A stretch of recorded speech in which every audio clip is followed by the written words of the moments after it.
கலைஞர் மகளிர் உதவி தொகை வாங்குறியா? சொல்லு. 1000 ரூபாய் மாசம் கொடுத்துட்டு இருக்காங்க. இப்ப மொத்தமா 5000 ரூபாய் கொடுத்துருக்காங்க. பிள்ளைகளுக்கு ரொம்ப கொடுத்ததுனால ரொம்ப. யாருமா?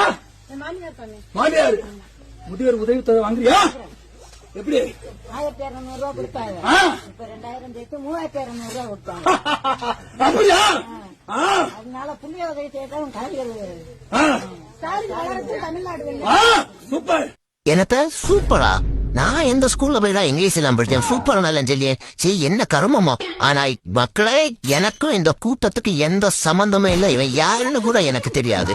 எனக்கு உண்டியல்ல உரிய பைசாயா இவனும் என்ன செய்யணும்னு எனக்கு தெரியல. இதுக்கடையில உங்க அக்கௌண்ட்ல 1000 ரூபாய் வந்து 5000 ரூபாய் வந்து 4000 கணக்கெடுக்க போறேன். நான் உண்டு என பாடுன்னு கோயில் இருந்து அருள் புரிஞ்சுட்டு இருக்கேன் மக்களுக்கு. ஆனா நீ என்ன பேர சொல்லி என்ன காஸ்டியூமே போட்டுட்டு வாட்டுக்கு பிச்சை அடிக்க பாத்தியா? அது நினைச்சமுதான் எனக்கு மனசு வலிச்சுது. அதே போல எனக்கு துணியை நீ யார கேட்டு எடுத்த மோட்டிச்சா? சும்மா வச்சில் உங்களை எல்லாம் திருட்டு பாயில மரியாதை என்ன துணியெல்லாம் கொண்டு ரூம்ல வச்சுக்கா. அதே போல எல்லா துணியும் நினைச்சு கொண்டு சொன்னோம் ஊத்த நாரி பாயில. ஆனா ஒண்ணு மட்டும் சொல்லிய மக்களை, இத்தனை வருஷமா இந்த மக்களை எப்படி எல்லாம் இவனை ஏமாத்திட்டு இருந்திருக்கானோ. ஆனா இப்ப உன்னை லாஸ்டா நான் சொல்லியேன், எனக்கு இந்த திருட்டு கும்பலுக்கு எந்த சம்பந்தமும் இல்ல.